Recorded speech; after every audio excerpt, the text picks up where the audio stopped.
Hey everyone, this is Devindra Hardwar here from Engadget. I'm here with Sherlyn Lowe. We're going to be doing the Engadget podcast real soon. I just want to welcome everybody to the live stream. So if you haven't done this before, this is kind of our work in progress version of the podcast. So you'll see us make mistakes and whatnot, and there'll be some back and forth from our editor, Ben Elman. Hey, Ben. Hello. Hey. So yeah, we'll be chatting about, I think today the big thing was going to be our CES 2021 preview. And then, a lot of things happened yesterday. So I think we'll have to talk a bit about that and kind of tech's role in the attempted coup on this country's capital. So that will be a major topic of conversation. We'll have segments, and in between the segments, we'll leave breaks for us to chat with you guys in the live stream. We'll try to bank your questions during the show, but we can't always do it like midstream. So wait for the Q&A segments, okay?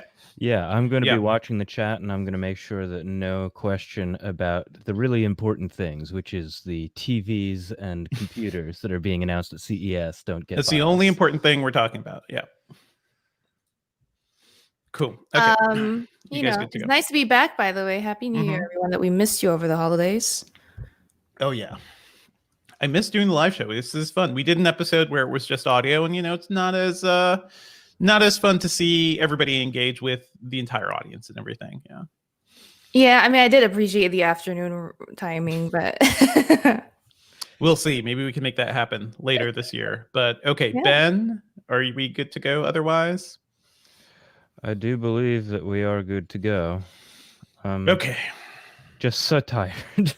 I'm so tired. So tired. Yeah. It's not CES if we're not all tired to the bone. So please take that into account. Yeah. Got the exhaustion from CES already without being there.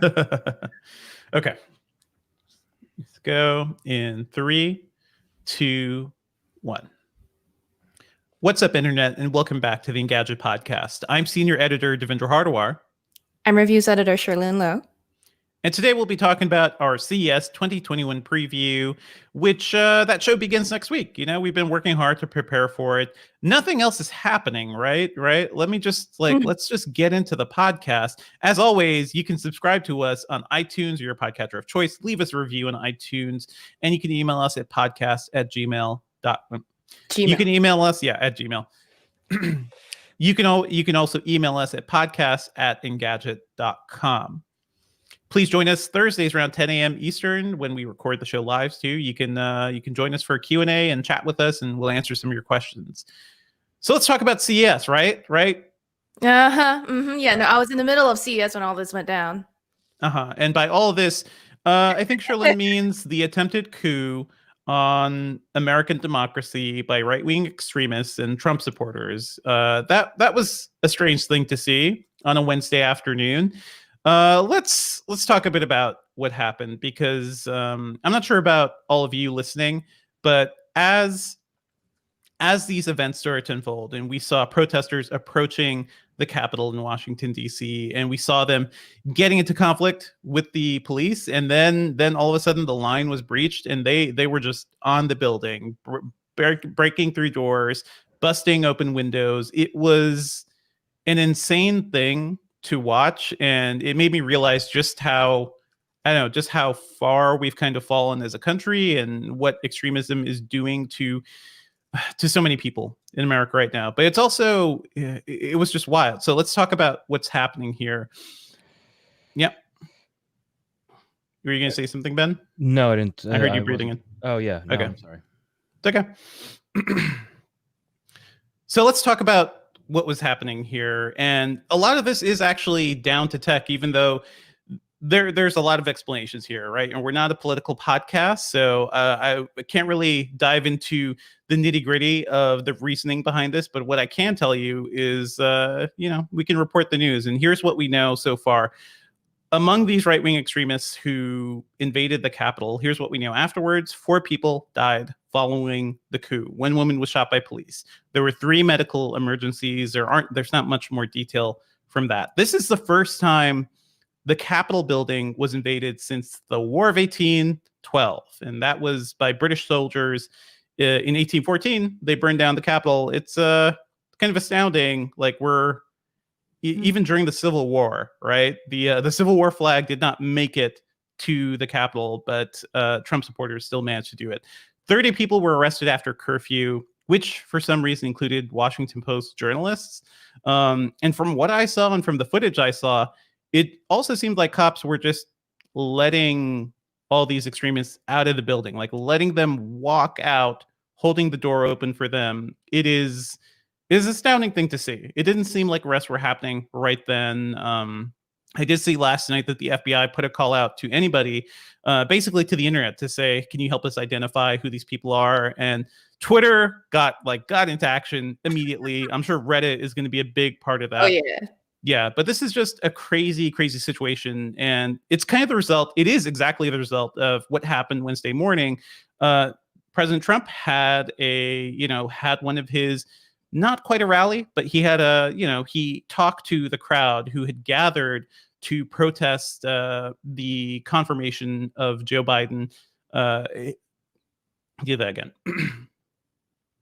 This all kind of started Wednesday morning when President Trump got in front of his supporters who had gathered to protest the presidential nomination of Joe Biden, right? And they falsely believe there was fraud. It's something Trump has been saying for a while. This is exactly why they gathered, and they were there to kind of force, Congress people not to vote to confirm this presidency.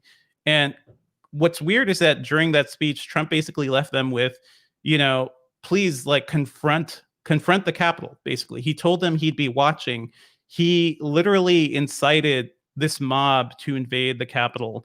And I think because of that, or at least one of those reasons, is why he was later punished on social media by both Twitter and Facebook, because he started sharing on both platforms. He shared a video that called the election results fraudulent, which both Twitter and Facebook have been putting up warnings about that. He called those supporters his very special people.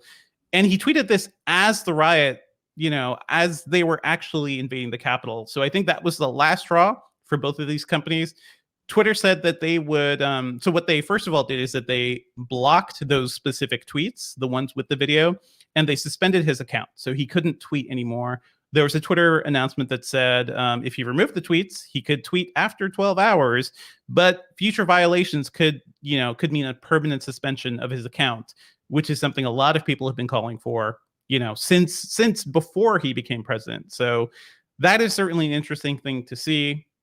Facebook ended up blocking Trump's account for 24 hours, and Instagram did as well, citing 2 violations, which included that video. So that is sort of like the aftermath we saw on these online platforms.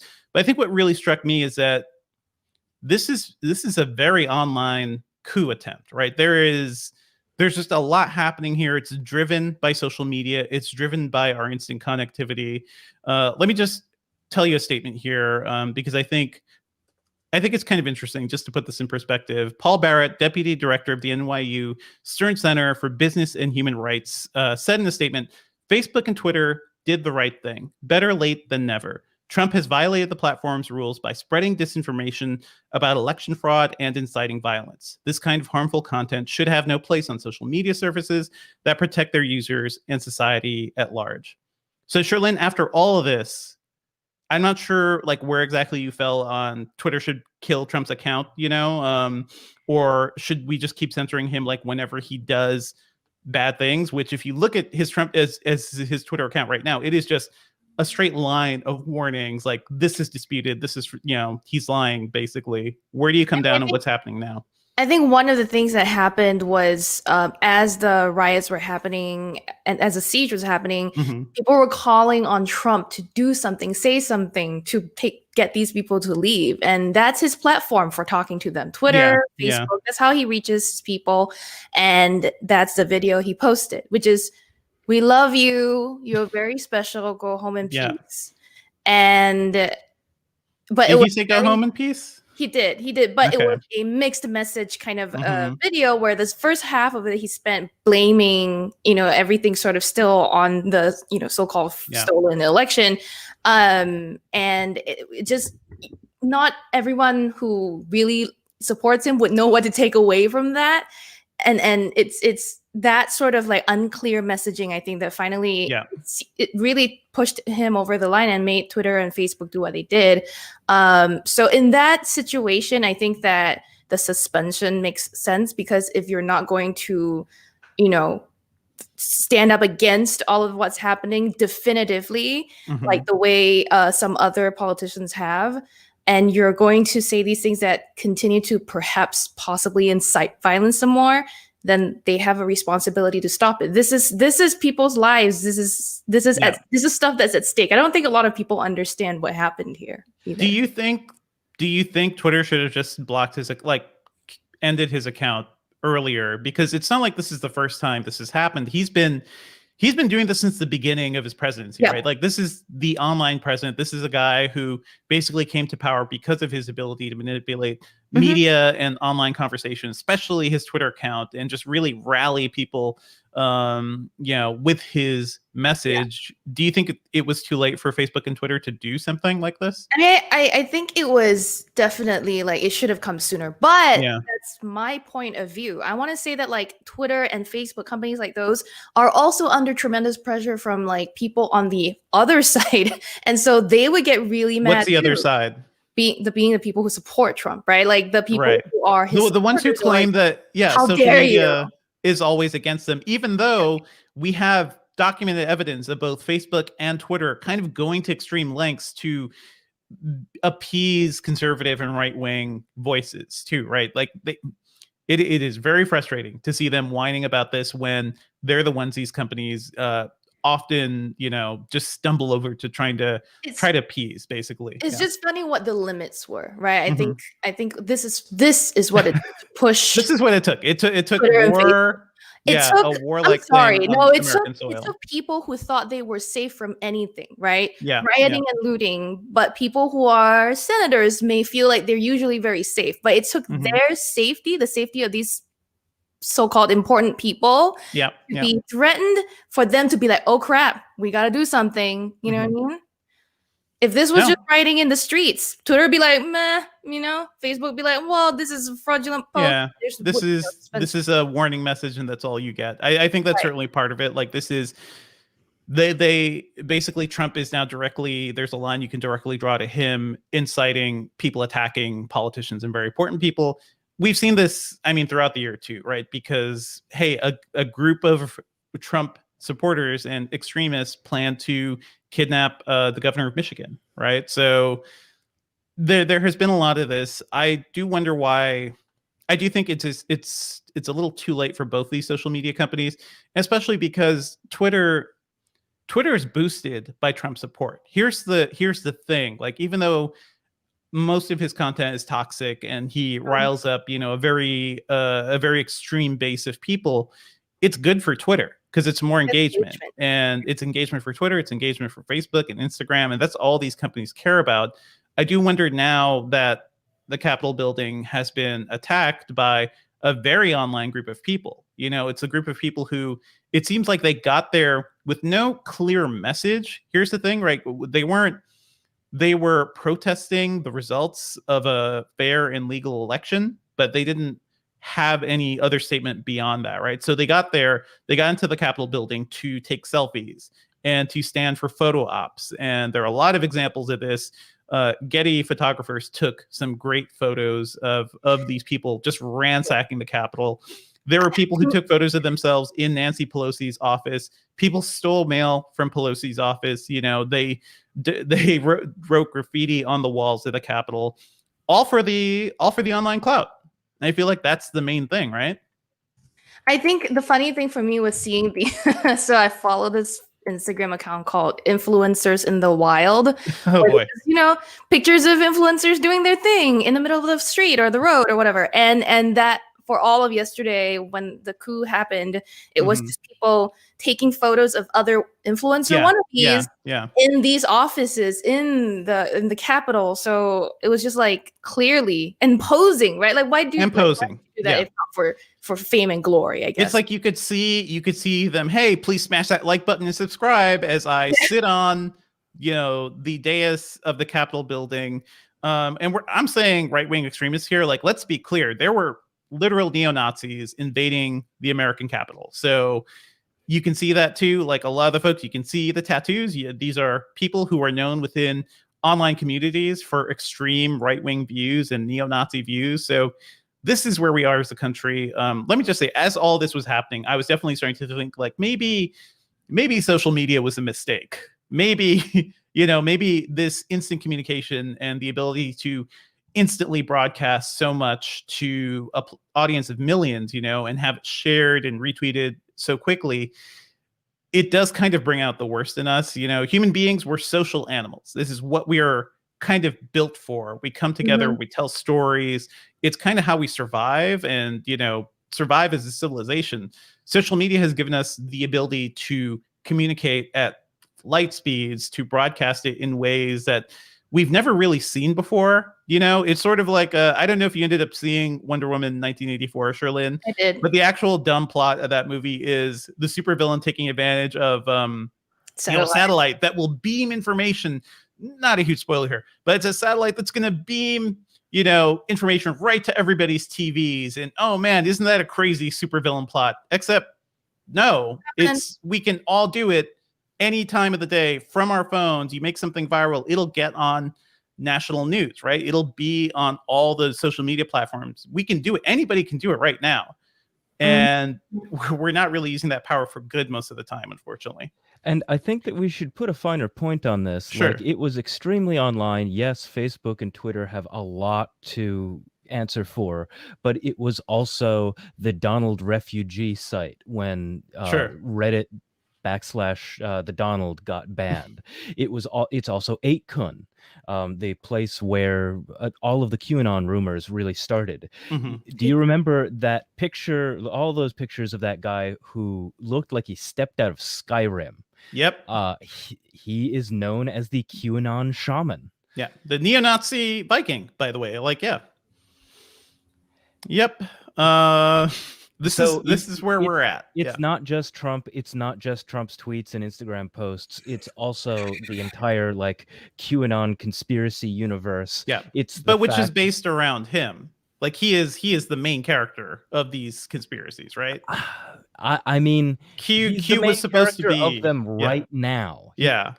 In 2 months, is he going to continue to be the main character of them? It's the wildest fan fiction going on right now is QAnon, which spun out of the Pizzagate conspiracy, but which was tied to kind of Trump's ideology and what his supporters wanted to believe. But anyway, let me just say, I woke up this morning to see the New York Times front page that said, Congress confirms Biden's win, defying mob attack. And that's just incredibly, like, that really just puts it into perspective, because yesterday was supposed to be about confirming that presidency. And also, hey, I'm in Georgia, and there were two really, really crucial elections here. And both Raphael Warnock and John Ossoff won their seats, giving Democrats, control of the Senate and everything. So there was a lot to celebrate yesterday. And instead, what we're talking about is, whining online people rioting and looting and attacking the Capitol building, and police not really doing much about it. So I just feel really sad, but we're going to talk about gadgets and fun stuff and try to take our minds off of it. This is literally what yesterday was supposed to be about, which is all the CES prep work, and then everything happened, and well, I guess not. And this podcast itself was interrupted because we wanted to talk just about CES today. It'd be like an all gadget chat. Yeah, this is gonna be an easy episode, right? Because we're tired and we're just gonna we know what we're just gonna preview what's up. But anyway, like clearly there's a lot happening right now, and I think the very online nature of these, I don't even want to call them protests. Like these are riots. Like these are, instigated group mob things happening here. It's only going to get worse, which is also what worries me. So, I think what I'd recommend for a lot of people is stay tuned to our reporting. I hope you're reading news from, accurate, truthful sources. I think one publication that's been doing a great job throughout the one publication that's been doing a good job throughout the pandemic and certainly throughout Trump's presidency is The Atlantic. And I think find sources that are accurate, find sources that actually teach you something, because I think even when you you're a smart, well-read person, you probably have something to learn about these communities, which you may not be paying attention to. But I think it is worth acknowledging like how online this is. And yeah, we'll keep an eye on the story. It's going to be ongoing and moving for a while. But let's move on to CES, because that's something we actually know about. Yep. Okay, yeah, let's take a second to reset. Yes, we are done talking about politics. I see people in the chat saying like, why do you have to talk about politics? Well, it's the fact that all of this happened online. Yeah, it's and also they literally try to attack the Capitol building. Like, if you don't talk about it and you don't look at the role of tech, which is we're a tech site, that's it. Yes, so let's take a breath. I'm taking a note of when we're starting our CES stuff, and we've got so many TVs and computers to talk about. We got so much stuff, really coming in the wheelhouse sort of stuff. So yes, let's move on to our CES stuff when you're ready. Sure. Okay, so that's the serious stuff. Let's take a deep breath. Let's take a step back and enter the calming world of consumer electronics. One thing I really like about CES is that it is sort of a preview of the year ahead, and it's become more and more the TV show. And this year is no different. And Samsung kind of kicked things off. We have several stories from Samsung already. They are bringing micro LED TVs to mainstream consumers. And we don't know the pricing or availability for these things, but I think that is a crucial thing for them, because they're taking this technology, which they first showed off with the wall TV. I think they announced that 2 years ago, 2 or 3. This is technology that basically brings tiny little LEDs on a per pixel basis on a display. So basically doing what OLED does to give you really great contrast and very dark black levels, because it's not like these things need backlighting. All these individual pixels are going to be LEDs, and they can be turned on or off. And this is sort of the holy grail of TV technology. The wall was cool, but it was not anything that somebody would actually buy, right? They took this technology. It was for custom installers. It was for like big corporate offices. I think as of last year, when people tried to spec out like, oh, what if I want to configure the 146-inch version of the wall? You're basically buying these tiny panels, each of which costs like $16,000. And by the time you put that together, you have a TV that costs over $300,000. That's not something for everybody. So what they're doing now is, and the other thing about the wall micro LED, they came in these panels that had to be connected sort of like Lego blocks, right? Like it's expandable, it's modular. Yeah. Now they're announcing these new sets in 88 inches, 99, and 110 inches that are going to be pre-configured from the factory. So they're going to be basically just self-contained boxes. Like when you buy a normal TV, you take it out of the box, you can mount it on the wall, do it all yourself, probably with some help, because these are big screens. So you'll probably need like some friend's help or something. And these are TVs that are so thin, they're meant to be mounted on the wall. They're going to be selling a stand separately. But what's key is their micro LED tech. It's kind of, Samsung is bringing it down more to mainstream consumers. But again, very, very rich mainstream consumers, right? We don't have pricing or anything yet on these, but let me tell you, the 8K, 88-inch LG OLED right now, which is sort of like the perfect TV, the one if you had unlimited money and a ton of space on your wall you'd want to put up, that thing costs $30,000. So I would imagine these sets would be at least that or more. Yeah. I actually managed to see the micro LED TV, like 110-inch version at Samsung's preview event here in New York. Oh yeah, you went to a physical event. Yeah. Amazing. Samsung had a whole thing where they had a whole bunch of stuff, and seeing the QLED TV. I mean, that's the thing with the difficulty of CES being a virtual show, is because, like we said, it's a big TV. TV set and TV. You have to see them. Yeah, you really have to see it for yourself. But I was able to, and I can tell. I mean, they didn't want us to take any, pictures or whatever of it, because let me just tell you, Samsung kind of screwed our plans for covering this micro LED TV, right? Because we read about it, right? We saw their news and we're like, oh, this is cool. This is your cooling technology, right? Everybody's going to want to see what micro LED is all about. And we get there that day, and I think overnight, Samsung in Korea was just like, no, no video, no photos. Yeah, it was news to everybody. It kind of stank. The setup in the demo area basically for the micro LED was in this really dark corner where they had blackout curtains and everything. So the effect was really good. It was as if you were in their really dark booth at CES as well. So yeah, of course I was like fascinated by it, and I got up close and I was like, my face had to be like right up against the panel to see pixels and that sort of thing. And it looks really good. But like you said, the whole point of this is the fact that it's now going to be available to consumers. And the key thing we need to know with that is the price, and that's not. And the price, yeah, it's more. If you have to ask, you don't want to you can't afford it. I think that's where the price is going to come down.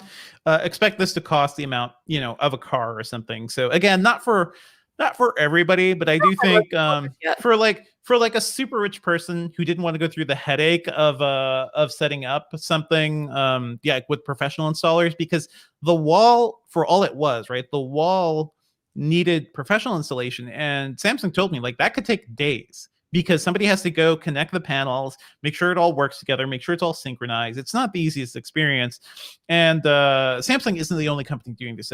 By the way, Sony just announced their micro LED giant corporate screens, which are basically the same thing.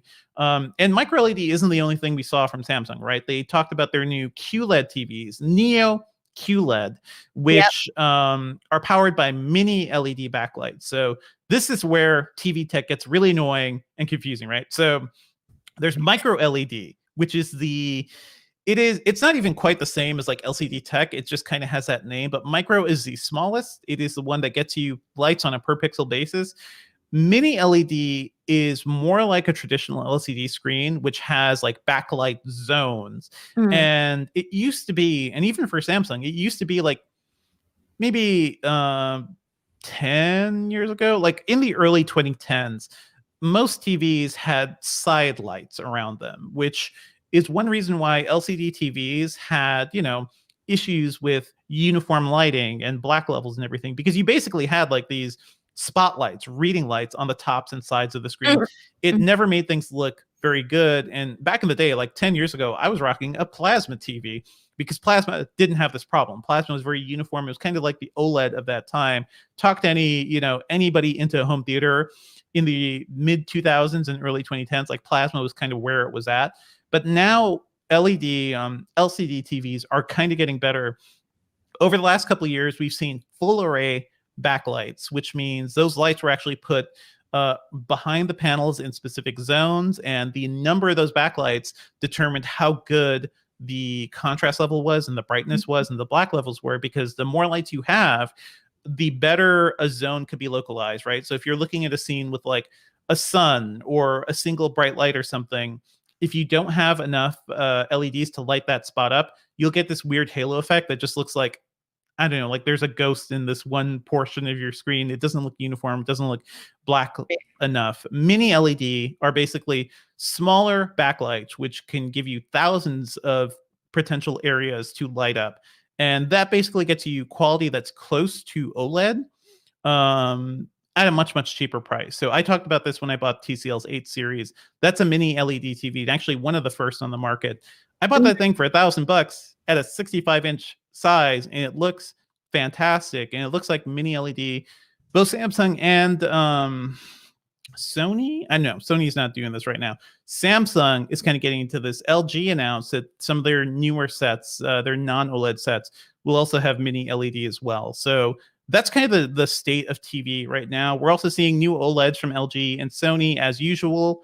Nothing really new there. It just seems like they're better OLEDs. We're kind of at a standstill right now, but the real exciting tech in TVs is mini LEDs. I don't know, based on what you saw, Sherlyn, what did you think of the Neo QLED sets?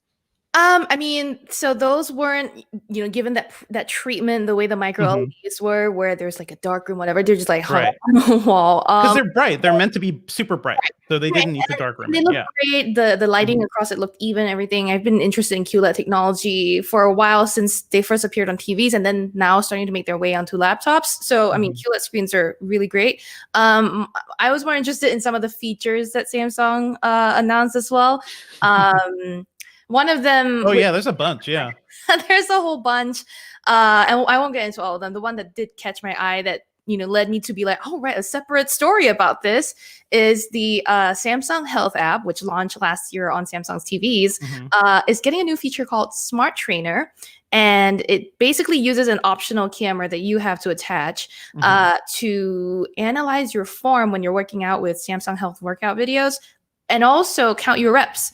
So this is not a new concept, right? There's That's cool. Yeah. This, but not a lot of them use cameras just yet, and they're not very sophisticated. And Samsung Health Smart Trainer is also far from sophisticated at the moment, but it counted my jumping jacks quite correctly. It did, like a lot of squats. It counted the squats fairly accurately too, and the form, analysis is a little iffy because Brian O, our video producer who was there at the event, did a bunch of squats. Brian's on top of the squat master. Yeah. He's on top of his fitness. He knows what he's doing, and his form was great, but the system was just like none of the system just could not keep up with Brian. I mean, I understand this. We don't have the technology for that.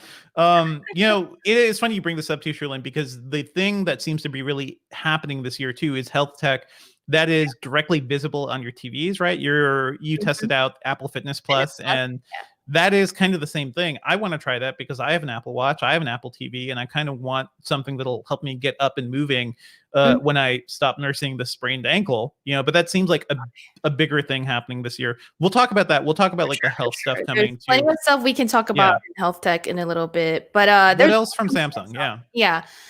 There's more from Samsung in addition to their TVs. Today, the company announced a new Galaxy Chromebook 2. I first laid eyes on the Galaxy Chromebook, the original one, last CES. I miss a lot.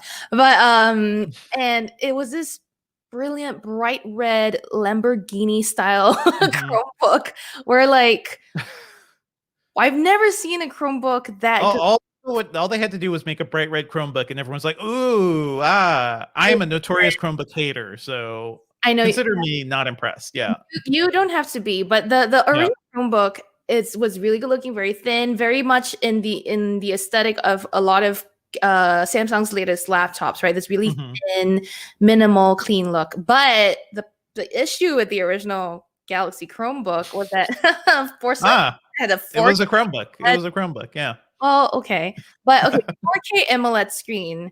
Yeah. And just $999 starting price. The two things that Chromebooks don't need to be high end. Don't do that. Yeah. I get the Chromebook hate sometimes because it's not something you should pay a lot of money for, but a budget laptop or whatever, that's where it makes a lot of sense. They're great. Chromebooks are great under $500. I love Chromebooks there. Absolutely. Keep them there. Yeah, absolutely. I mean, there is a trend towards slightly more premium Chromebooks that are between the $500 and $600 price range, but that's another thing altogether. So what happened was with this year's Galaxy Chromebook, which is called the Chromebook 2, Samsung was like, "We hear ya. You don't need a 4K AMOLED. We know, and we know $999 is a lot to swallow for a Chromebook." So they tweaked those two things. So now you're getting a QLED, like we talked about, a full HD QLED, same size, 13.3 inch, like before.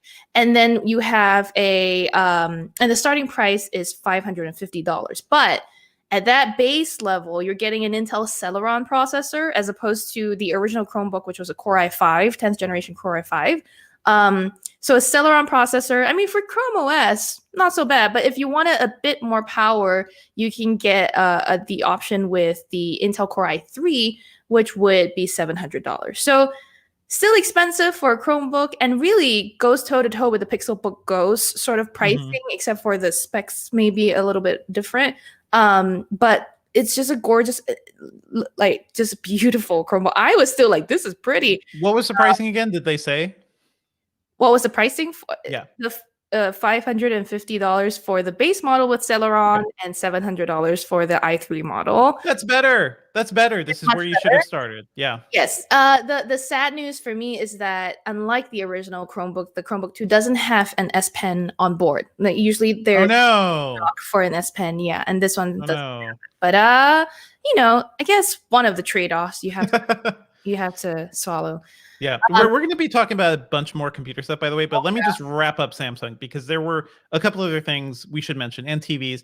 8K is a big thing this year, and we've talked about this before too. Sony, LG, Samsung, I'm trying to think of who else, like any other big TV makers. 8K is the big thing. There is no 8K content, so I think like my main argument against that still stands, but I think what we are seeing is more TV companies doing better 8K upscaling. And I don't know if that's going to be super compelling to people, right? So it's going to be upscaling 1080p and 4K to 8K. The one argument I've heard from several companies is that, hey, listen, once our TVs get beyond 88 inches or something, you'll probably start to see the limits of 4K, right? And they may have a point there. I think once you get to like 100-inch screens and above, then okay, maybe you'll want those extra pixels to just give you a more realistic image. I don't know if I quite buy that argument though, just because, hey, if you have a when we were going to theaters, we were looking at theater screens, most of those were 4K projector screens. And if you can see, a 30-foot tall 4K image and be just fine with it, I think a 100-inch, 4K in your home would also be fine. So yeah, there's that. That's what's happening. We'll see more from TVs this year. But Sholin, what's up? What's else is happening in computers? Right. So we talked about the Galaxy Chromebook. There's all kinds of computers. Again, CES is traditionally a TV show, but there's also always a ton of laptops. So also announced already today, Lenovo is updating a whole slew of IdeaPads. And usually the company also has like staggered, news announcement dates. So I'm sure we can expect more from Lenovo. And usually this is where the flagship ThinkPad line gets a refresh. So the ThinkPad X1 series is a very popular line with a lot of people. I think some people also have a love-hate relationship with it, like me. Yes. But we can expect. I think we can expect some updates on that front. Today's announcements from Lenovo include a 5G laptop that is, all right, thanks, with the Snapdragon 8CX, not the Gen 2, but the Snapdragon 8CX, the older 2018 chip. Which, again, we've gone on and on this podcast about Windows on ARM, but it's not letting up, right? Like companies are going to keep making them, even if they have to use older chipsets. It's fine. That's disappointing, though. Yeah, it is slightly disappointing. We haven't, especially after we saw Apple's M1 hardware, right? Which is just like, god damn, those chips are blowing away every PC hardware right now, and to be running 2-year-old Snapdragons, like, I want to say that like the IdeaPad 5G was probably in development for a while now. Like, Apple announced the M1, they couldn't be like, well, should we hold this? So that's that. But the thing is also like a lot of the IdeaPads announced today aren't going to be available in the US yet. There's also a new Yoga all-in-one. And I know you know all-in-ones quite well, Dev. So does this sound interesting to you? The Yoga all-in-one 27 is a 27-inch AIO that can flip. It has a hinge that can flip it from horizontal to vertical. Which is kind of the trend this year, I guess. I don't know. It's a huge trend.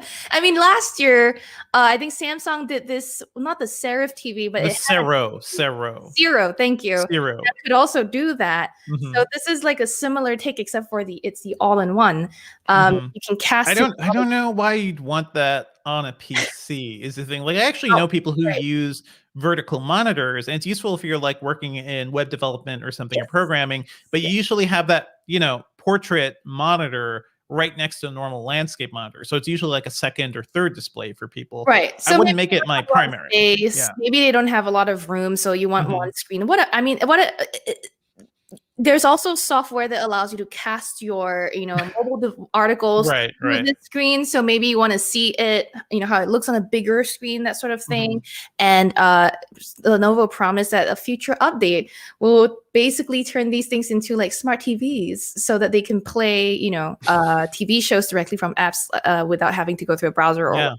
Which, cool. Too late for Quibi. Did they make this thing just for Quibi? Yeah, for Quibi. Maybe it would have been the perfect service for it.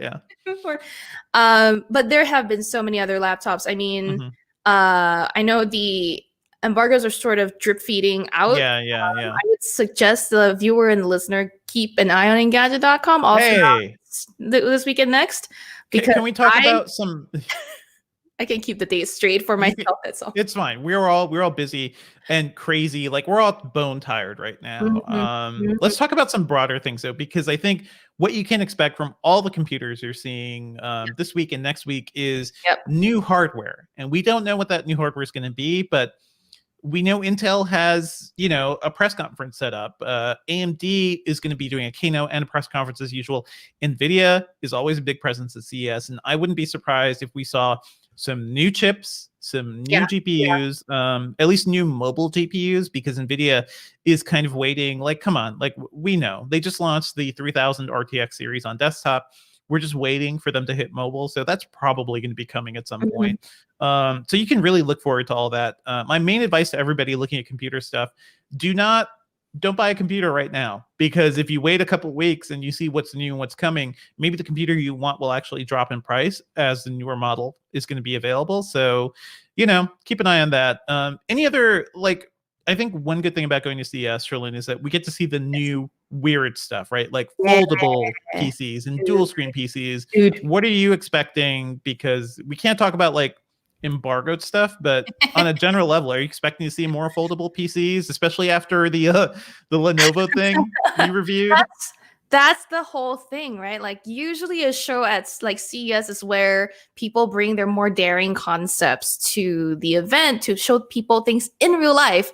But because so much doesn't translate without, through Zoom or whatever, I think companies are being more cautious about that. So I'm not sure we'll be able to see that many wacky and wild things unless, all we're going to maybe see is a teaser video maybe, or I don't think that there's a lot of companies also that are ready to give foldable, a goal again. Yeah. Because the ThinkPad X1 Fold just proved that there's still so much to be, worked on. And Microsoft, I think they're waiting on Microsoft to do something with Windows 10X, right? So yeah, and Microsoft already announced Windows 10X won't be just for dual screens at first, but that hasn't launched yet, and we don't know what they're going to do with that.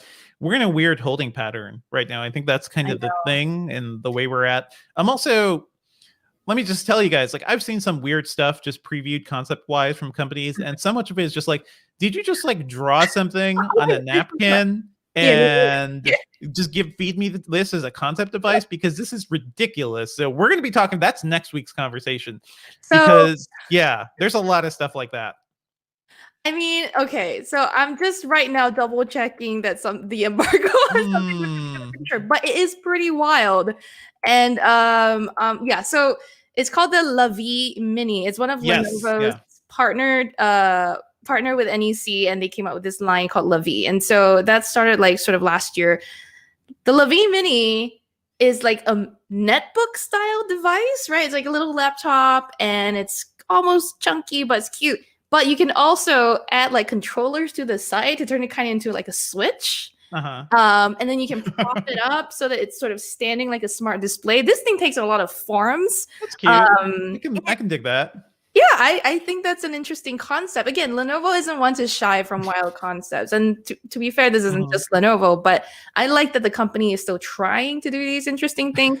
You can check out all about the Lavi Mini on our site. It's on Engadget. It's very cute. I just feel because we also saw some concepts from Dell last year, right? Where we saw one that was just a giant, it was a mini PC that looked like a giant switch in your hand. And I just don't. It's more I don't think Windows can handle these concepts yet, and Microsoft really has to step up when it comes to making Windows more flexible and more usable on a lot of different form factors. Yeah.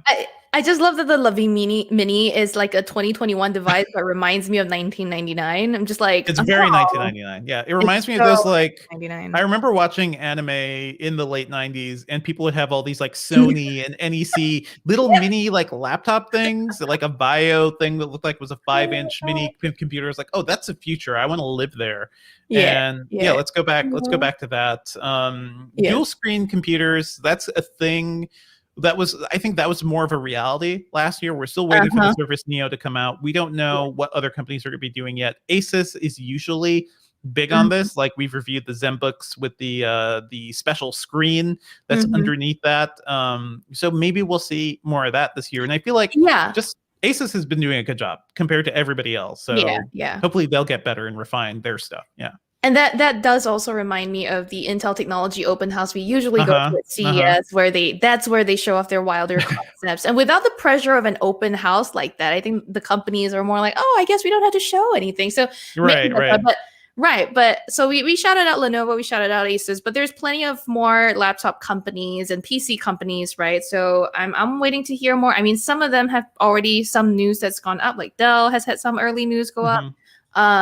There's HP to look out for. There's Acer to look out for. These companies usually have a presence, and then we have the gaming laptop brands. This is the week of like normal laptops, right? Like consumer laptops, and next week, like I think especially after NVIDIA's press conference, we'll probably see a lot of gaming laptops hit the streets. So it's gonna be exciting here. A little behind the scenes, the companies like to wait till they can name the chipset and publicly tell you the names of the chip, and when they announce their news, so they'll wait till the chip maker does their announcement, and then they can follow up and say, hey, we got it too. So definitely stay tuned for that stuff. For sure. So listeners, if you're excited about anything we've been talking about, TVs, computers, send us a message at podcast@engadget.com and let us know if there's anything we should focus on for next week's episode, which is going to be our big CES episode. We're actually going to record that early on Wednesday because it's going to be part of our live show. We're doing this huge like live video stream Engadget. So keep an eye on our YouTube channel. You could just tune in and get a lot of great CES content like streamed right to you. It's going to be really fun. I'm looking forward to doing this. Same. All right, we want to take a chat? Yeah, we got some chat things to talk about. So first and foremost, up top is Nicholas asking, will there be an update for the Zephyrus G14, do you think?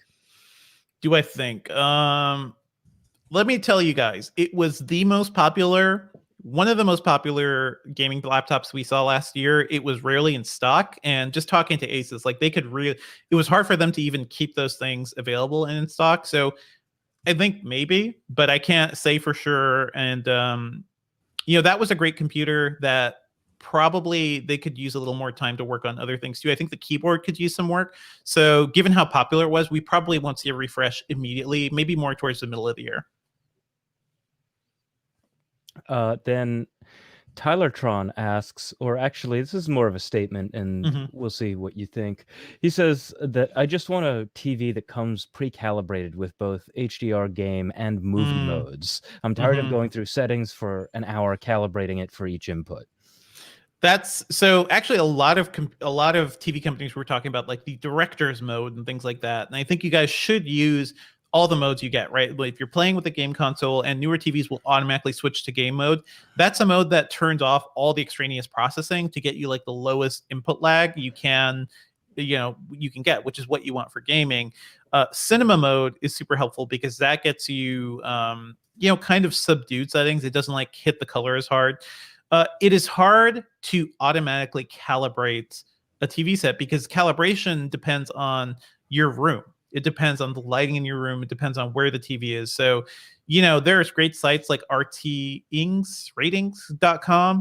that, will give you calibration guides, but a lot of it just comes down to how the TV is lit in your room. You may have to change settings during the day compared to at night because there may be more light coming in from windows right behind you or something. So I think TVs are getting a bit better about out-of-the-box calibration. Some newer ones that have director's mode just go straight to that. Never just sit and use the standard mode that when you first turn on your TV, it has that built in, because that is the everything mode. That is the mode that's meant to look good for sports and games and movies, and it's not optimized. So at the very least, if you're watching movies, switch over to cinema mode, tweak the brightness, tweak things like that, depending on your liking, but never stick with standard. That's my one piece of advice. I would, I actually feel like I should try that now that I'm but you have a new old TV, yes, I've been hanging out with my friends within my quarantine bubble, and they got their new TV. That's why I got theirs. But with the new set, it seems also like sometimes things like motion smoothing or the HDR modes can screw with the picture quality too. So I guess be careful when you're doing that, and not then like temper your expectations. Maybe, I don't know. You have to be, and it's up to the quality of the content too, because I actually remember when a lot of Amazon shows first started doing HDR, their HDR encodes would be really bad. So I'd watch like early seasons of Goliath, which is an okay looking show, but when I turned on HDR, it would actually get darker because they didn't have like the proper setup for that HDR image, and that's really annoying. It's getting better. Yeah. While we're on this topic and doing the live chat, not formally recording, I have something to tell you, Dev. No. A show I just started watching for the first time and thought the picture quality was terrible. I don't know. Psych? No. Psych we talked about already. Oh, Psych we talked about. You thought the picture quality was terrible. Because it was a long time ago. A long time ago? Buffy the Vampire Slayer. Yeah. No, The West Wing. No, wouldn't watch The West Wing. You wouldn't? Okay. It's a fun show. One more guess. I don't know. Star Trek. The original Star Trek. Oh, you got closer. But actually, Firefly. Oh, wow. I was just like, that's disappointing. You know why? Don't get me on this tangent. I wasn't watching on this, just so you know. No. But you know why? Because Firefly came at a time where the actual production of it, I think they actually shot on film, and it looks good. The special effects for Firefly were rendered at 480p because that's where TVs were at that time, and they never upscaled it for the DVD or the Blu-rays. So if you get a Blu-ray of Firefly, you're looking at old 2000 era CG, and because Fox hated the show and wouldn't invest in it, they just never upscaled it. I feel like if there was ever going to be a special edition, new 4K edition of Firefly, then they gotta redo that CG. It's kind of impossible though. So then Zico asks, will CEO go live for the keynotes? Is there a schedule? Of course you can just stay tuned to Engadget, but let's give a more useful answer than that. Is that on the CES website? It is definitely on the CES website. I don't know if we've published our own schedule of what we're going to be doing. That's probably a good idea. Because I think we're finalizing a few things. But I can tell you offhand now, Monday, January 11th is the big press events day, right? It is the keynotes day. So we're kicking things off with LG's keynote at 8 a.m. Samsung follows right after at 9 a.m. Later in the day, we've got Mercedes, we've got Sony, and that's just some of the big names that we'll be covering. And really, I think you'll get a comprehensive picture of everything if you just tune into Engadget.com, or if you prefer YouTube, then our YouTube channel.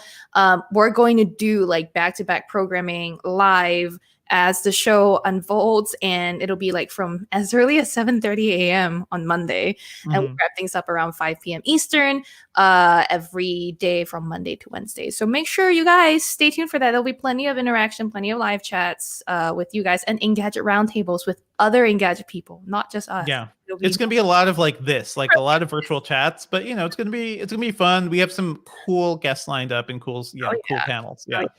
You can watch Chris Velasco and Matt Smith, maybe even together, and those are the fan favorites from Engadget. The fan favorites, yes. Anyway, they're great. DCH Pictures asks, what's a bigger jump for PC gaming? 16:9 to ultra wide, or non-OLED to LED? OLED, excuse me. OLED. That's two different questions. So I guess are they asking for something they should buy for themselves? OLEDs are really great TVs, but as computer monitors, there actually aren't that many small OLEDs available. And the reason why is because computer monitors are favoring higher refresh rates, which is, we've seen, 120 hertz OLED TVs and stuff, but that took a while to get to. Right now, you could get a good gaming monitor that does 144 hertz or more for, a decent price. So I would actually say, if gaming is your preference, invest in an ultra wide, because that's actually what I'm using right now.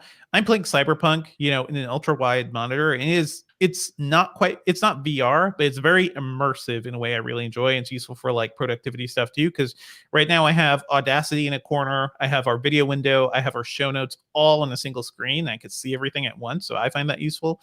Go ultra wide. Try to get a G-Sync or a FreeSync compatible one too, because that'll help depending on which video card you have. So I think ultra wide is worth it. I'm actually Dell announced their first 40-inch ultra wide monitor, right? We have that news up on the site.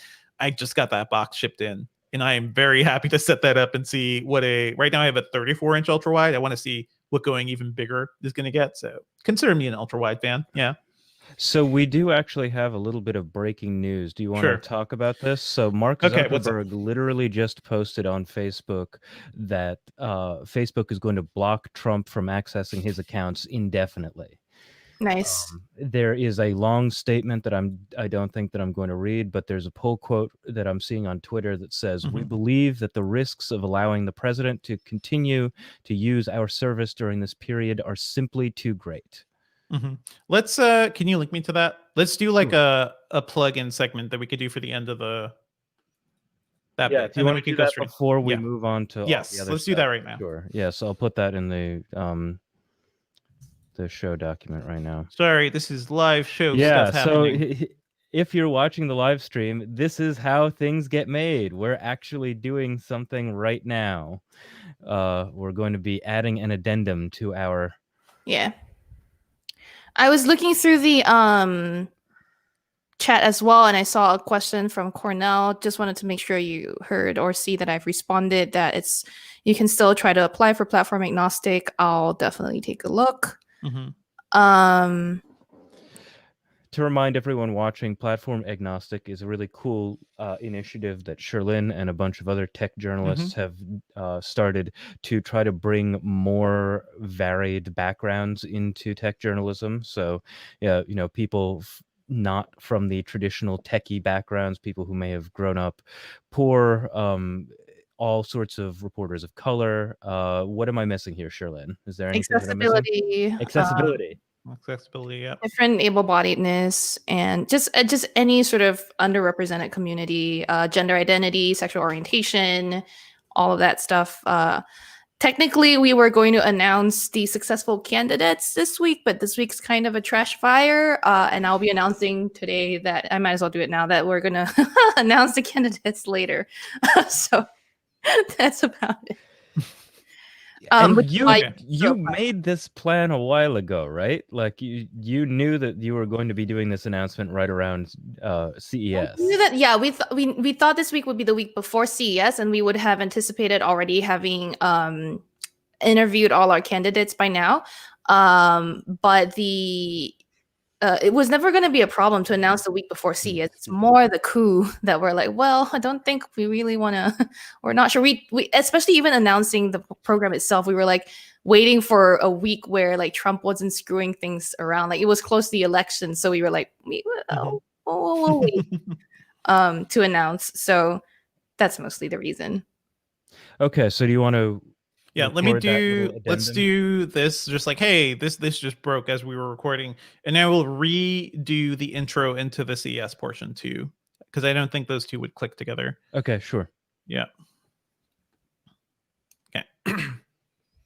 All right, go when you're ready. Yep.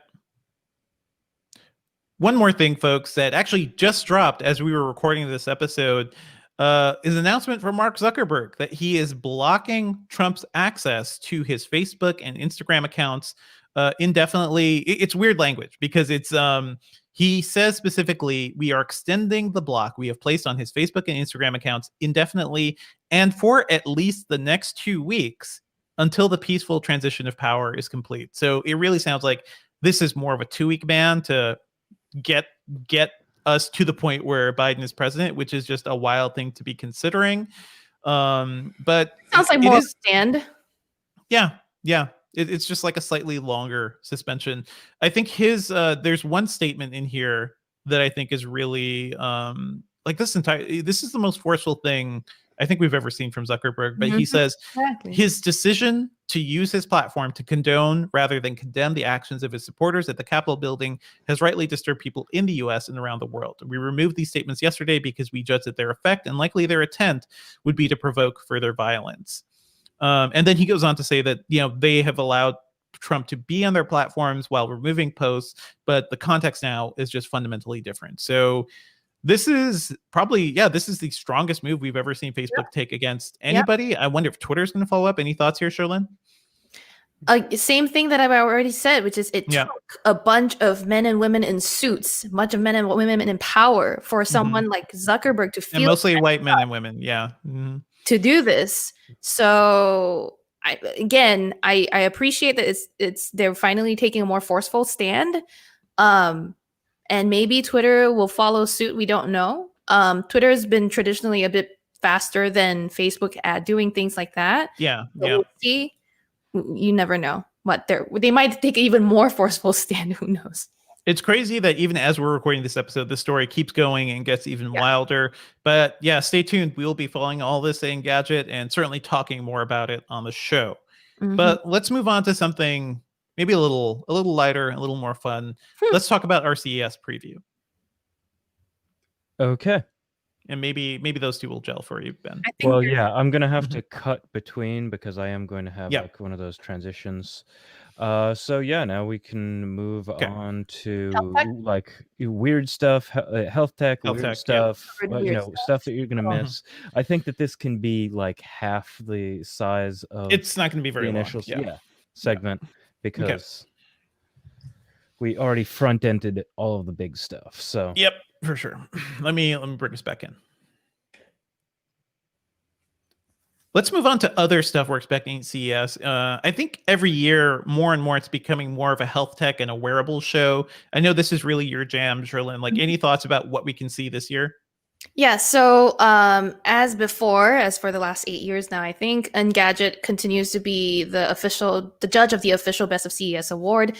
And we're all assigned categories to take care of. And within my jurisdiction is things like wearables and health tech. So the last few years have been like growing. And there was like a few years ago that wearables was like this hot thing that everyone was like, this is a wearable. I'm like, and now it's just everything is a wearable, right? Like me and Valentina, who are going to help judge the nominees for best wearables, were like, she was asking me, she was like, so what do you think? A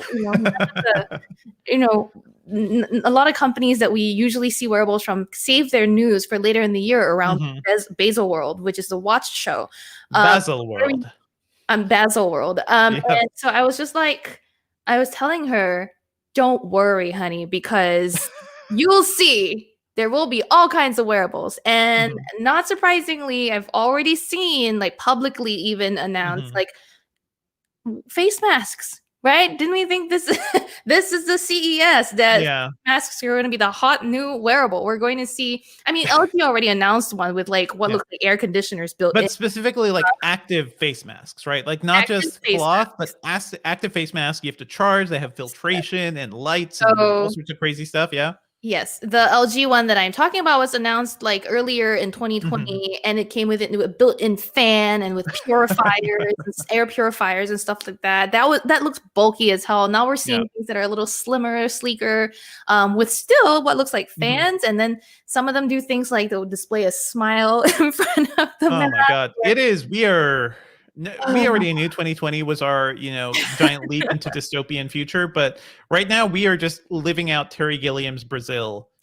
Because in that movie, there would be like oxygen tanks around, and older folks would sometimes need fresh air so that you could go check in to survive in your polluted city. It seems like, man, we're just getting there. I'll tell you guys, there's something I will talk about next week, but one of the wildest gadgets I've ever seen is an active face mask, and I think it's gonna be a lot of fun. I'm kind of down with this, like especially hopefully we'll all have access to vaccines, throughout 2021. Like hopefully that's something everybody will be able to get, and we'll be able to tamp down this pandemic. But until then, I will certainly be wearing masks everywhere, and I think even during every flu season, right? Like let's make masks a common thing.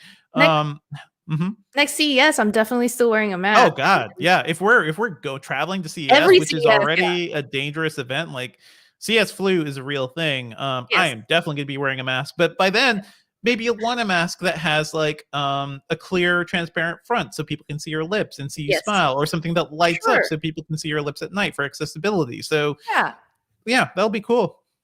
But I mean, okay, so back to wearables, really quickly, just to finish that out. In addition to masks, my point was trying to say that like you never think of what can be a wearable. It could be a t-shirt, it could be a sock, it could be something like 2 years ago there were wearable breast pumps that won the best wearable of CES. So I'm actually just waiting to be surprised and delighted with the best wearables category. But health tech is going to be big too. I mean, it's always been big. I've seen the weirdest things out of the health tech section in Vegas in the past, where like there was this like pill you could swallow, and then it would stay in your system and monitor your temperature and send that to your doctor, that sort of thing. And I forget the exact name of the product, but there's stuff like that. But there's also the explosion of home fitness tech. So I'm expecting to see more stuff there too. But for now, we're just in a wait and see mode with a lot of these smaller product categories, smaller than our usual like laptops and TVs beats too. Sorry, I'm just getting some last minute slacks right now. Let me just get back into what we're doing. Oh, and then I'll shout out. I can continue. Don't worry. Okay. Yeah, keep going. Keep going. This is all you. This is all you. I'll keep talking. Okay. Another thing that I usually like to see at CES, which I rarely get to cover when in my day-to-day, is beauty tech. Beauty tech usually also somehow appears at CES. So brands like L'Oreal or Schwarzkopf, I think that might be a L'Oreal brand. Lots of beauty brands also want a piece of the action. Like CES is the one year where every other industry wants in on tech. So they come in and they show their stuff.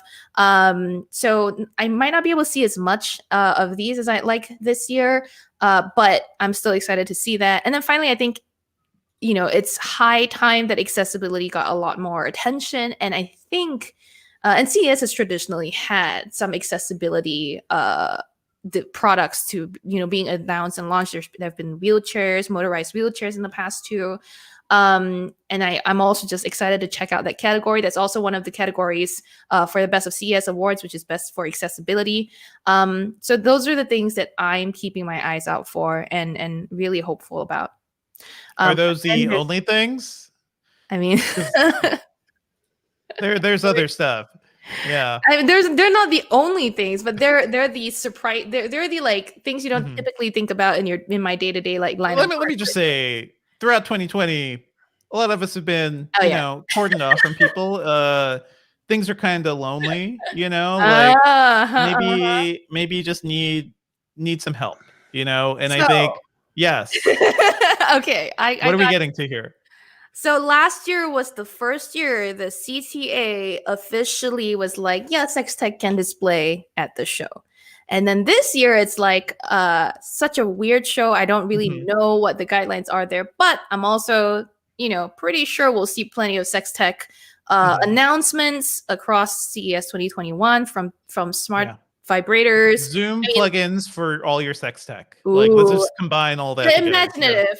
I mean, that's not to say that. Okay, so companies like Lioness. I mean, Lioness made this biosensing dildo vibrator. Sure, and I think there will be updates there. I'm hoping. And Oh My Bod tends to show up too. And then there's things like teledildonics that have already sort of been in development for a while. It's not like a new thing to us, but we'll probably see more of them designed for like time like these pandemic times. We'll need all of this to keep us going, to keep things juicy. So there's that to look forward to too. I don't know. Hey, CES is remember CES used to run alongside the AVN awards, the adult video awards. So that was like a weird cross section of people that would just be in the same buildings. And now it's just kind of fully come over. So hey, that's cool. More power to you. One thing I really like about CES, by the way, is like we often just confront weird stuff, weird new stuff. I think that's going to be part of the things I miss, just going to the show and running into things. But is there anything weird you're expecting or have seen so far, Sherlyn? Man, I always think things are going to get strange, and then people surprise me and get even stranger. So. Yeah. Stranger things. I don't know yet. Either I'm under embargo or I just don't know, so. We don't know. Well, let me ask you this, because I think every year, when I first started going to CES, I was very excited, right? I'm going to Vegas. I'm going to be covering, the latest and greatest in tech. My first CES was a goddamn nightmare. Like my editor booked me at this seedy motel that was on the strip. It was really gross. I was there too long. I didn't know like I should try to be using cabs to get everywhere because Las Vegas is a terrible city for actual transportation. So I was walking most places. It was just not great. But over time, I've learned to appreciate the joys of CES, specifically like actually being able to work with the Engadget team and see everybody, see everybody from the UK and Richard Lai from Hong Kong. And we don't always get to see the entire team, and actually being able to experience these things in person. It's sort of like, you go to this thing and then for the rest of the year, you're like, okay, yeah, I saw this crazy AKTV in January. I kind of know, I have more context about what's happening in June or September or something. So we're not going to have that this year. It's just straight news. Do you feel like you've missed anything? Oh yeah, I mean, my friends. So I was just thinking this right before the coup started. I was thinking like I thought I missed CES. I thought what I missed was I missed CES, but minus the work, minus all the hands-on and show floor stuff. I just want to see all the people, eat all the food, hang out all the time, go to parties. And I just realized that all I want is for us to have like a week-long party with no work and just all kinds of hanging out and good food and good times. So I'm hopeful that once things are safe again, we can throw a days-long party that's just no work and everyone just hangs and it'll be fun. Just hangs. Like, let's just live stream the hang. We'll all play Among Us. It'll be really chill. Yes. We could just hopefully relax. Yeah, hopefully this will probably be like 2 or 3 years down the road, but just want to get everybody in Vegas again. I'll just throw this like the Sherlin show, Sherlin Con, ShareCon, ShareCon, and let's all go party and let's all have fun. I miss the weird stuff too, by the way. Like, Vegas is a weird town, but when you combine it with the budgets of these companies and they sort of like thirst to make people pay attention to what they're doing. We did the Westworld dinner last year, which was so fun. It was a fancy, weird dinner that was promo for the next season of Westworld, but it was also like, it was run by this marketing company that looked at our social media accounts and, kind of knew things about us and put us in groups. And like, it was a weird test of like tech that would make it easier for you to be at a party, right? For you to just have conversations with people. We talked about this during last CES. We had some great episodes during the last CES, so be sure to go back and listen to those older episodes. Are you going to miss this, Sherlyn? Yeah, listen to those episodes for the nostalgia of traditional going places. Yeah, it was the last real proper CES that we had, so definitely go back to that. But I mean, yes, I was saying I missed the Westworld dinner. I miss hanging out in the trailer. I mean, okay, so we usually get into the contentious debate with the entire Engadget team when we're deciding the best of CES awards. And usually I don't miss that. Usually I'm like, I don't need to have that kind of drama in my life. But I actually kind of miss that. You're like, I miss the trailer. Listen, the trailer is better than my first couple CESs where I was just like a vagabond, just like trying to find space wherever I could walk and like, oh, this corner of this convention center looks good. I'm just going to sit in this poor corner and like try to, go to those gross convention bathrooms. So like press rooms. I do miss like going into the press rooms are nice. Yeah, random people that I know, that sort of thing. That's how you make friends in the industry too. It's nice. We miss it turns out as social beings we miss being social, so that's a shame. Well, let's move on. We'll wrap up on our CS stuff right now. Check in next week. Look at Engadget for all of our CS news. It's going to be my fingers are already hurting. Like, it definitely feels like I'm at CES. There was one point where I was up at like 2 or 3 a.m. just writing embargo. I was like, oh yeah, this is CES. This is still happening. But at least we're not going to be, I'm trying not to work over next weekend because CES used to be almost like a 2-week thing where we work through the weekends and everything. So yeah, I do miss that like weekend window right before the show kicks off, but where you could just chill. Yeah. No, but we're all already in Vegas and like, I would save all my work to the weekend and I would do it all day and not have to worry. Like, that was my last minute, like 11th hour work the whole weekend. Oh yeah. I mean, that's one way to do it. I always took that being like, we're in Vegas for 2 days and we could just like not do anything. And that's pretty fun. Yeah. Turns out it's nice having a civilization, and I hope we can get back to that sometime. Hopefully 2022. Okay, so what have we been working on? This is a stupid question, right? Normally we want to update you guys on everything we've been working on because it may not always tie into the main, subject of the show, but it's all CS all the time over here, and that's going to be true for next week as well, unless you have anything you want to add, Sherlyn. Can't think of anything other than CES, honestly. People hitting me up in my inbox, I'm just like, CES, bye. Yeah. One thing I quickly want to mention, we will have some news around Sundance, the film festival, which is going to be doing a virtual festival like everyone else this year. But there's something cool and new they're doing. So I'm going to write up a story about that. Be sure to check that out on Engadget. Oh, I mean, yeah, I'm also reviewing I'm testing the Amazon Halo. I'm not entirely sure if we're going to properly review it just yet, but it's been interesting, the insight it's delivered so far.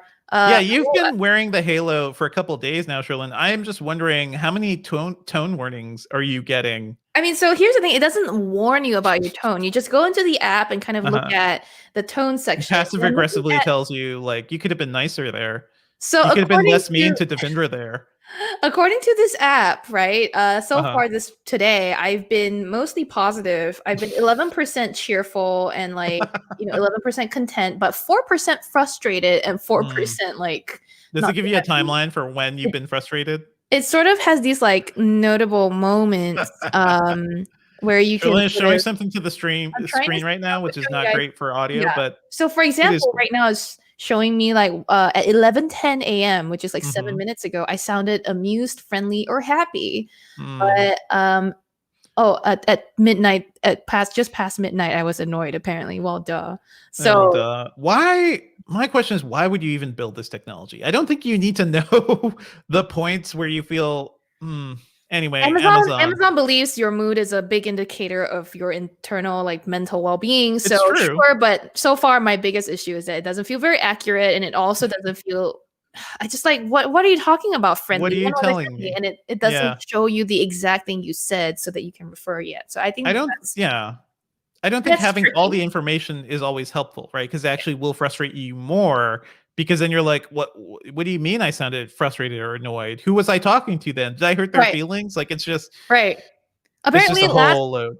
Apparently last night there were 5 instances where I was annoyed or frustrated, but I literally said no. Does it time up to when I was slacking you overnight? Could have been. But I didn't even say anything. I didn't speak out loud. So it's just interesting what it picked up on, maybe the TV was playing. Maybe it thought it was TV. But anyway, after CES, I will hopefully get to work on that. So that's cool. Let's move on to our pop culture picks for the week. What are you watching? What do you want to shout out here?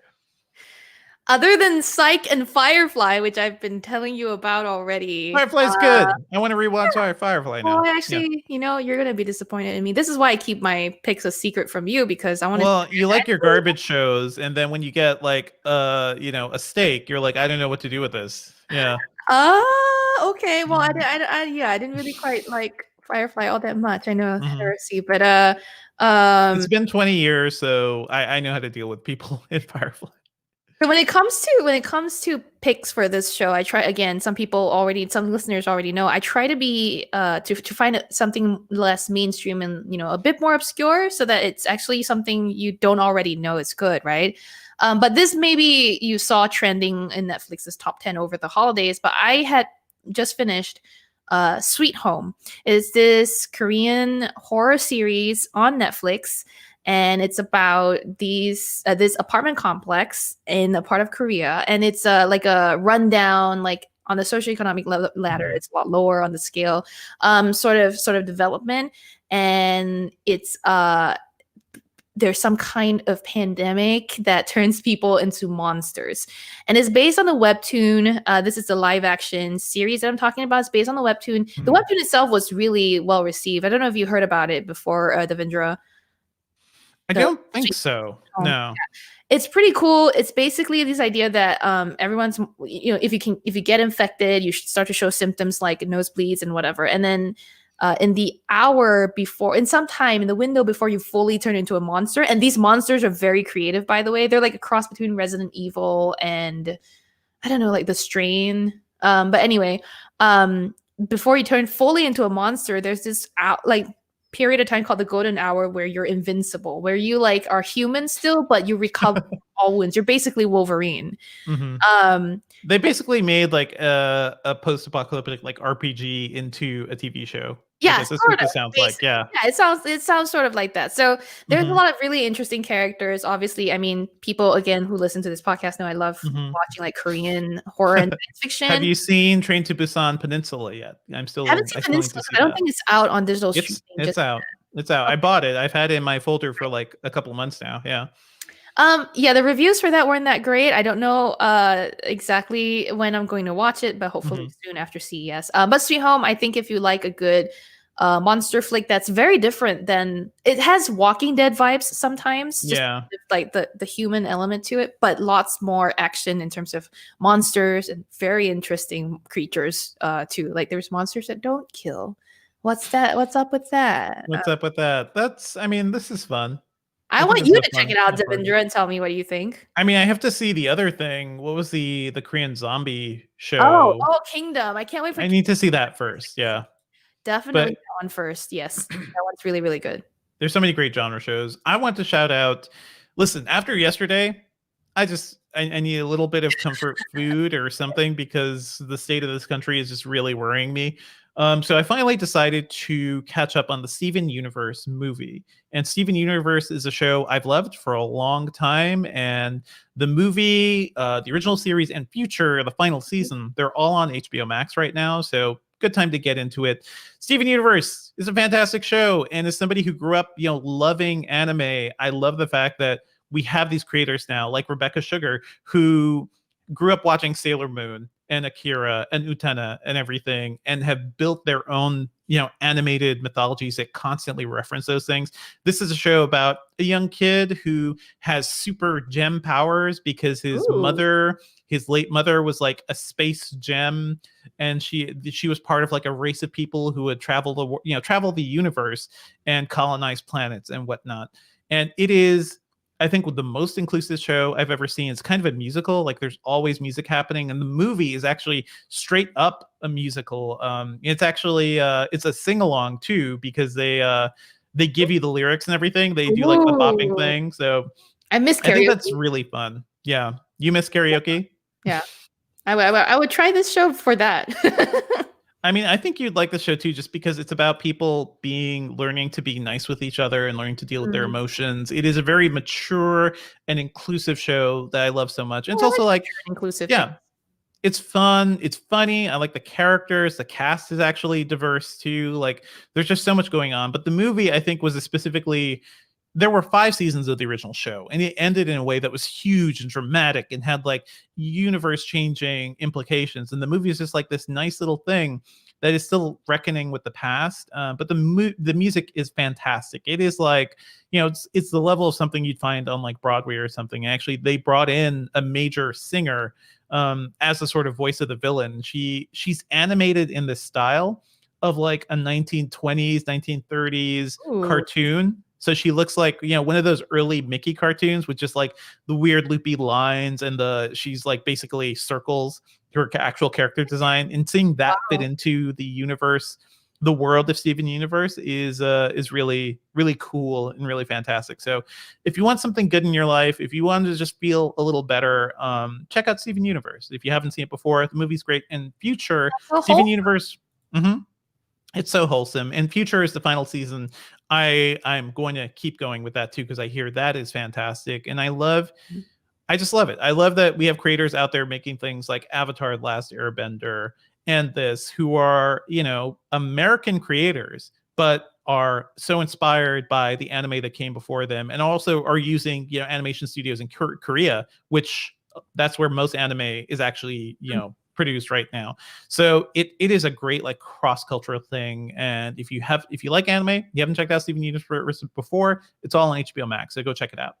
Ooh, okay. I think we can do the outro. Yeah, all right, hit that outro. Go for it. Well, that's it for our episode this week, everyone. Thank you as always for listening. Our theme music is by game composer Dale North. Our outro music is by our very own Terrence O'Brien. The podcast is produced by Ben Elman. You can find Devendra online at Devendra on Twitter, and I podcast about movies and TV at the /filmcast at /film.com. Check out our Patreon. We actually just did our top 10 of 2020 episode, and I think you'd all be really surprised at my number 1, but they're all movies you should be watching, so go check that out. If you want to send me your request to be invited to ShareCon 2023 or any monster ideas for Sweet Home, you can hit me up on Twitter at Sherlyn Lowe. Email us your thoughts and feedback at podcast@engadget.com. Leave us a review on iTunes, please, because that'll really help. And subscribe on anything that gets podcasts, including Spotify. Woo! Okay, cool. We are done. We're just talking to chat. Actually, Yay! there's one that I saw that it's actually frequent commenter D-Man who asked, did we mention Wi-Fi 6E, biggest upgrade to Wi-Fi in 20 years according to some? But who is that some? Who's that some? I mean, Wi-Fi 6 was a big upgrade. Yeah. But that's actually a good point. I've seen some upcoming computers that support 6E, and I don't think we've really looked into that. So let's do a little more digging. One thing that's really holding us back is that we've actually lost a lot of bodies in Engadget. Like we don't have as many people writing. We are understaffed in many ways, and I already feel overwhelmed. So there are going to be things that kind of get through the cracks, but people love router stories for some reason. Whenever we write about routers, people love it. So we'll be doing more of that. When I first joined Engadget, I had to sort of work my way up, right? And I started by taking on the beats that nobody wanted, like routers, and printers, and people were not, it's the driest thing to cover, but those stories just get so much attention. It's not. Okay, let me see. We're gonna get some questions. I'm gonna grab a bottle of water. Be right back. Oh, go for it. I'm here to answer questions. I saw I think Mark and some people in the chat were talking about why you would like that emotion or tone sensing feature in the Amazon Halo. Things like writing a diary, I think, and just the idea of it sometimes. I mean, those are really good for us to know. So I'm glad that you all pointed it out. Well, yeah, and it is kind of a minute history of how you felt that day. So you can go back at the end of the day and look at it and say, oh, well, I didn't even remember that I was really happy that this example that I'm conjuring up, it has to do with actually being back in an office. I didn't even remember that I was really happy to see that they have free Reese's cups in the office break room or something like that. I wonder if instead of tone monitoring, it should be more like gratitude monitoring or reminding. That's the thing you want to take away is remember what you're actually thankful for and what's good. Yeah, because the bad stuff you don't need to be reminded of. Rather than doing the tone policing, as some people talk about, really reminding you that there are some good things that happened today. We have biometric data that shows that there were some good things that happened today, and you should think about them. All right, so we got questions about whether there'll be smell tech at CES. We saw smell tech 1 year. The thing with smells, I think, is very tricky to assign emotions, right? It's very tricky to assign a smell to something that's database, right? You pull how are you detecting it? So I think there is a need, like Mark Dell said, that for people who have lost their sense of smell, that due to coronavirus, or even smell and taste too. And smell is largely tied to taste too. It is a worthy area to look into, but so far I haven't seen it this year. I mean, it hasn't even happened yet, this show, but last year we did see some efforts on that front. I'll tell you, the last smell tech I saw or smelled was the 40X experience, Batman v Superman in 2016. It was not good. I don't like that smell tech. Don't give that to me. Not that sort of smell tech where they spray smells in your face, but the sort of smell tech that try to tell you when something's gone off or something's gone bad. Sure. Listen, I was told 40X was the future of cinema, and to me that is smell tech. So did they have since this was a big action movie, did they have the smell of burning tires and stuff like that? There were certainly smells. There was also smoke in the theater at some point, which I was like, that's not, you don't want that. I want to run out when I smell that. And you also can't run out easily because you're on these amusement park seats, so you're kind of rised up, and if you move while the seat is moving, you could get hurt. It's not, I hate 40X, but anyway, go read my article on that. One commenter in the chat says, isn't smell tech basically vaping? I think I don't know, I feel like that's the reverse of what I was talking about. It's closer to what Dev was talking about, which is smelling things, right? Because vaping puts out these aromatic gases, I guess. I'm talking about detecting what something smells like, which is very hard to do. But that's what we managed to see last CES. Yeah, like the human nose is an entire olfactory system is way more sophisticated than anyone gives it credit for. You know who has better noses than humans? Dogs. Oh, Lord. Dogs.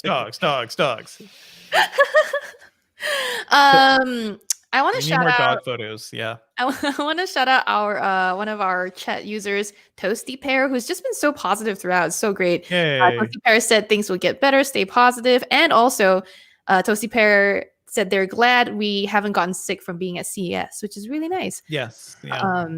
And I don't know how I didn't get sick last year, by the way. Like, also, we kind of there's enough evidence out there that there was coronavirus like floating around CES because it was people traveling from all over the world to come literally congregate. People from the device manufacturers in China. Yeah. And this was January of 2020. It feels like a movie. So yeah, there weren't actually many traced directly to CES. So I think we dodged a bullet there. But I did start, like, as of the last few years, one thing I always did was make sure I got my flu shot before I went to CES, like months before, and also never touch hands. Always have your sanitizer. So I think CES really taught me the elbow bump as a sort of like meeting. Even if it's like a high powered, executive, like I elbow bump the president of Sony, like, well, I bow. We don't want to risk it. Yeah.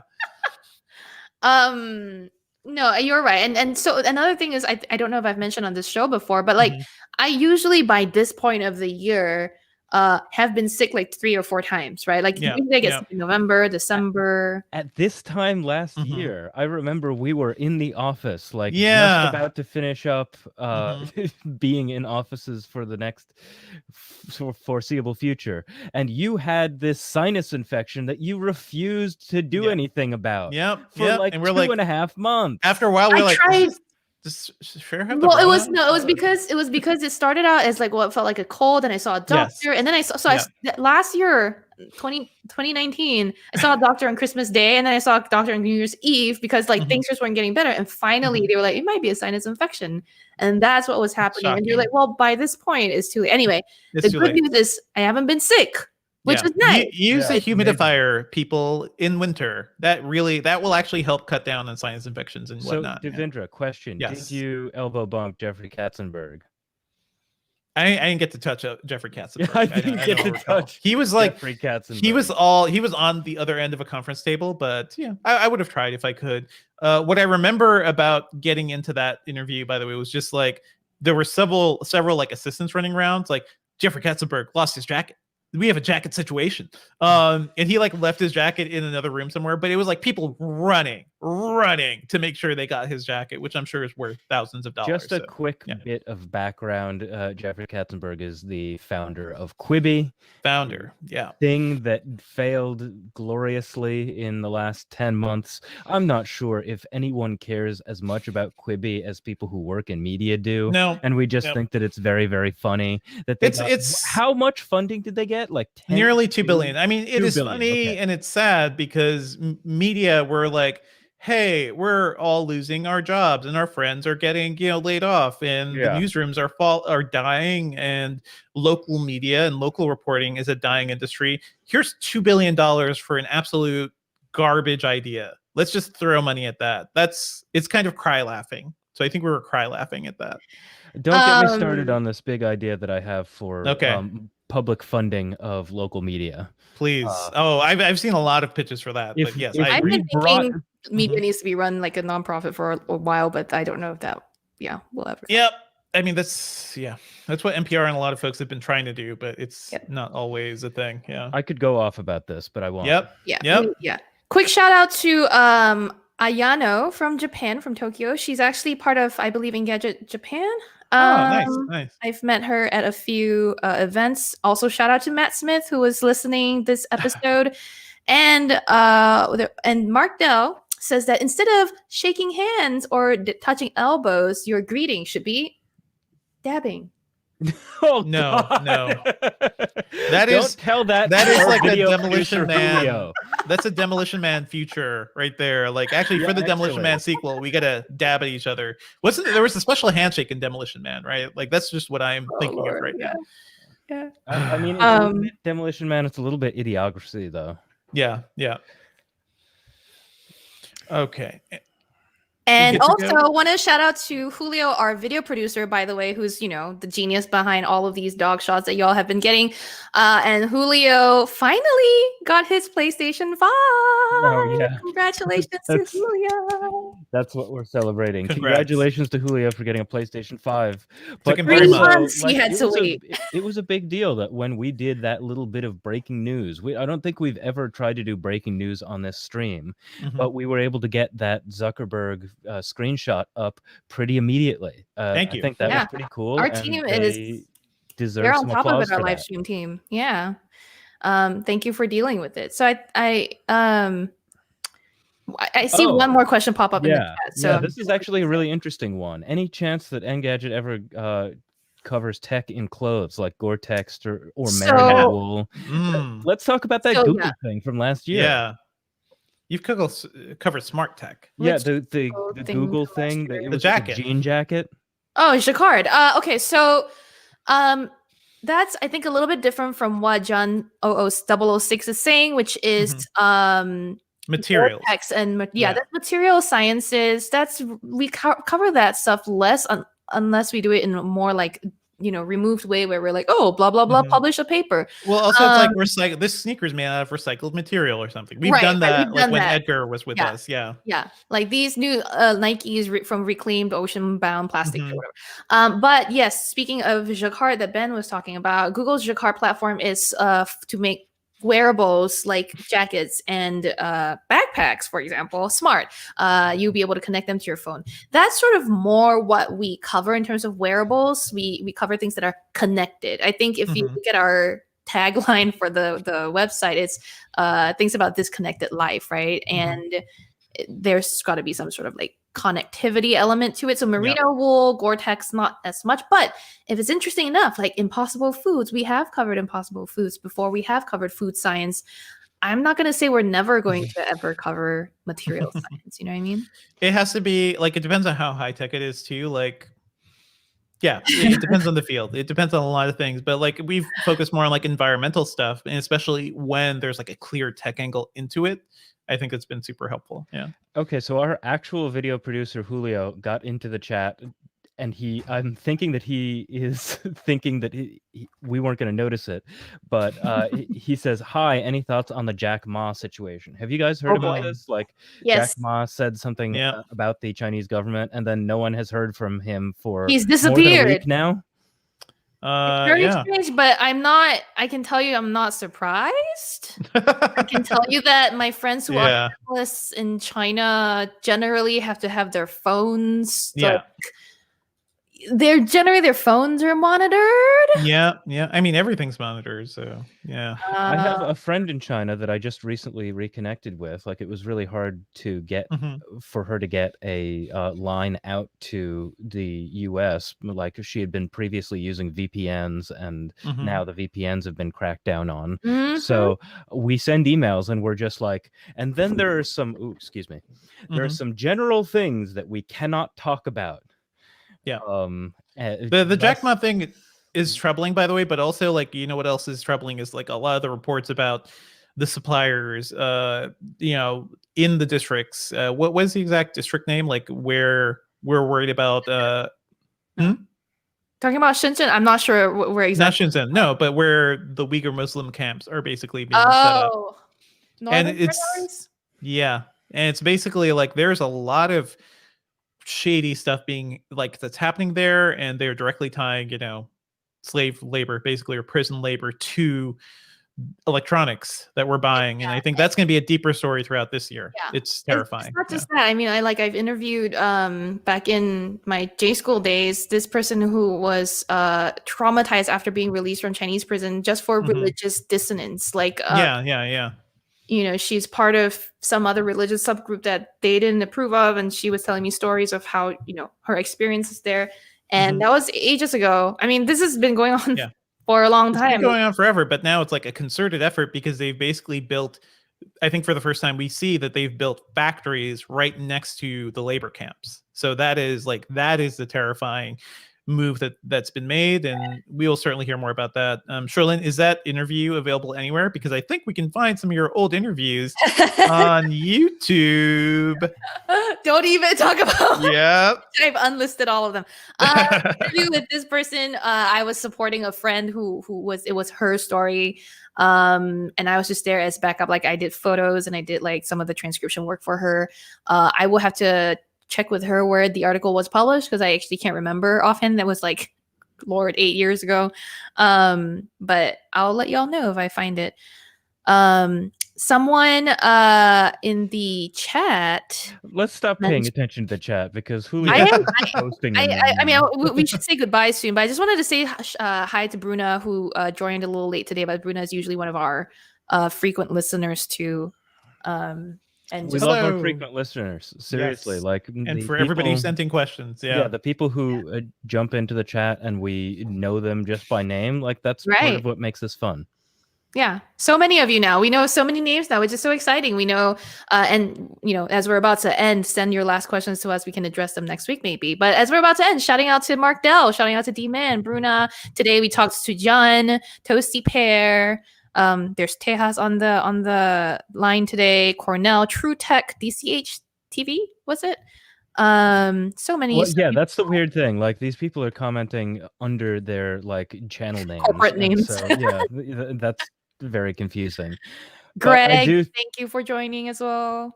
I do think that it's time to wrap things up. So big thanks to our video team, which is led by Kyle Mock with Owen Davidoff, Julio Barrientos, Luke Brooks, and sometimes Jason Shark. But again, it's powered by everyone in the chat.